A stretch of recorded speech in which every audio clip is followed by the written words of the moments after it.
This is the late evening of Saturday, February 28th.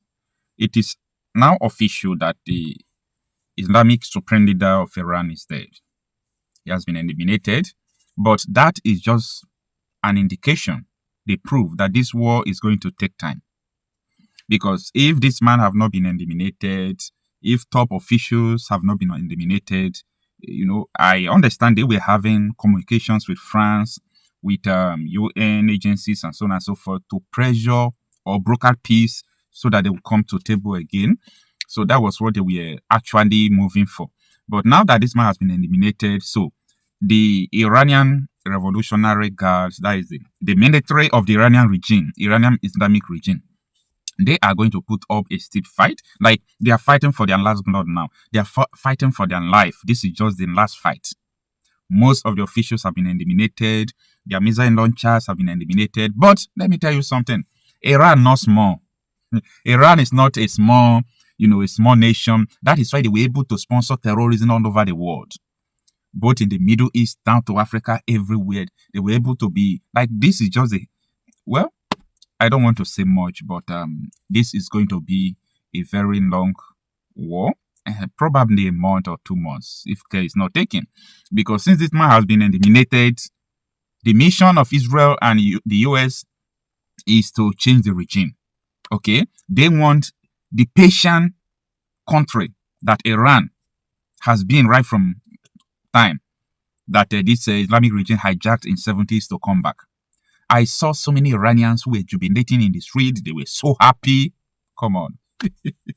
They are happy that, the man died. They are happy that Israel is attacking, US is attacking. These people in quest of freedom. They want freedom. And I understand what they have been going through. And also, people who are supporting the Islamic region, they are doing that because of fear. Because of fear. If you understand how tyranny works in a country where the leaders oppress the people or have a tool of oppression to control the people. Let me give you an example. If you come to Nigeria, the wave of decamping to the ruling party APC is not because of a political ideology. No, it is because of fear. Either fear to lose, fear to probe you, fear of false allegation against you, fear of rigging election against you, just fear. Because of that, they decamp to the ruling party to making sure that next election that the incumbent president will retain power, knowing fully well that the people are against the president. So that is what is going on in Iran. A lot of people who you see in the street waving their flags, maybe in support of this Iranian regime, Islamic regime in Iran, they are doing that because they actually, fear the supreme leader. They are afraid. They can't do anything. They are literally afraid. Like, look at the protesters that they killed. Do you know what happened? The Iranian government are demanding money for bullets to release dead body. Like, America should finish up these people. What kind of mentality is this? Most Muslim nations are against Iran. They are joining US. Qatar is joining this fight. So, I want people to understand this. I'm not saying that there is a nation that is perfect, including US, Israel, no. But the level of inhuman treatment by these people, devil will even be ashamed of this man. You kill about 32,000 protesters.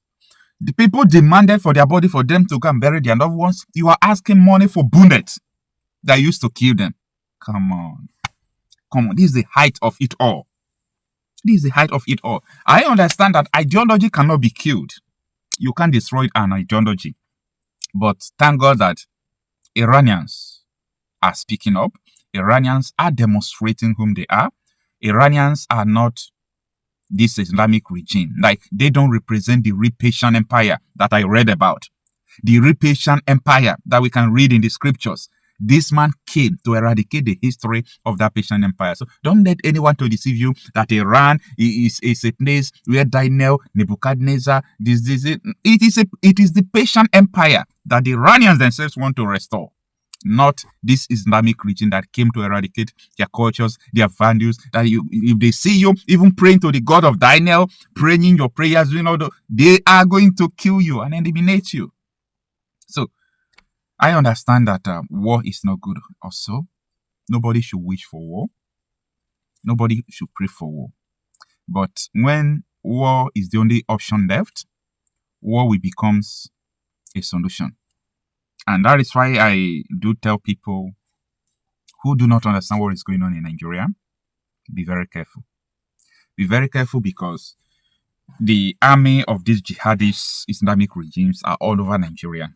In my previous video, I talked about how the Bala Mohammed, who is the governor of Bauchi State in Nigeria, so he went to the president to complain that apart from the terrorists in my state before, over 10,000. Do you know what they call an army of 10,000? You know how they are? They entered into my community, into my state, and they are killing people. A lot of people are already going to exile.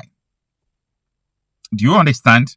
Now, 10,000 people coming into this state, they are carrying weapons. So it is just good to say that they have 10,000 AK-47 or equivalent machine guns that they use. Think about this. What are they there for? For Sharia. When they hijacked Iran in 70s, they started passing Sharia law, the Iranian military, the real Persian military. They are still acting up to today, but they were sidelined. This man formed his own army. This Islamic Revolutionary Guard. They formed their navy, their air force, everything. They sidelined the original army and made them powerless. What this man did was not good. And that is what people are trying to do in Nigeria. What this man did in Iran. That is what people are trying to do in Nigeria. To eradicate people's culture and values and bring an Islamic regime in Nigeria. That is the game plan. They want to bring Islamic regime in Nigeria. So be very careful. This is not to support evil. This is not to support any nation. This is not to support. What I'm trying to say is that, see, you know, the death of this man is overdue. This man has caused more harm than good. I know a lot of people will feel bad and say, is the US the judge? Who made the US the judge? Like, who made them the judge and all those? No. Agenda and interest is what this world is all about. If you understand the concept of agenda, understand the concept of interest, you know, there is nothing that you won't get again on earth. You will be able to understand what is the interest of these people, what is the agenda. That is it. It's either you are for them or you're against them. So that you will not be in a place where you are saying, why am I here? What?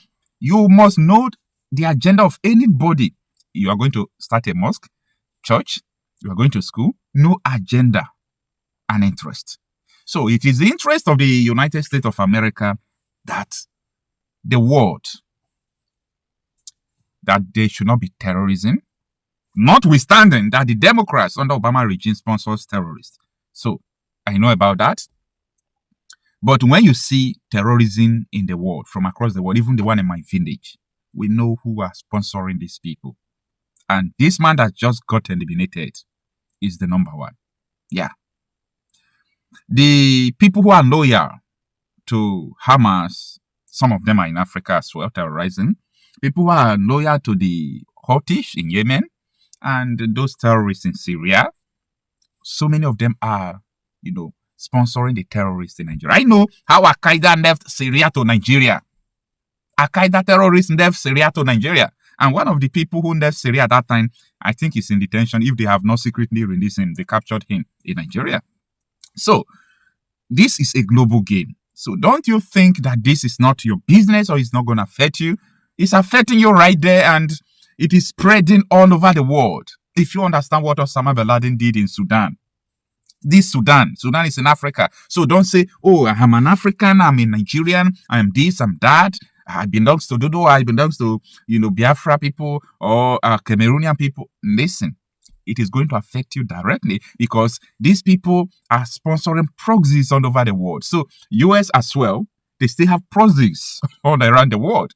So, Iran actually is not small. No, Iran is not a small nation. Iran's capacity is not a small capacity. But unfortunately, everything that has a beginning must surely have an end. Anyway, let's look forward to how this escalation is going to go. Whether the warning from Donald J. Trump that these Islamic Revolutionary Guards should lay down their arms, whether they are going to do that, but I doubt. I'm giving this thing to be up to 1 month to 2 months. Yeah, it will last up to 1 month to 2 months. Since the leader is dead, Israel would like to finish up everything. This is an opportunity they will never see. They would like to finish everything. The Crown Prince of Iran is in US now. He's sick asylum. Who's supposed to be the leader of Iran? this Islamic regime pursued him. So he's going to come back to his throne like a new dawn for Iranian people. However, let's look forward to how this thing could be achieved. See you on my next video.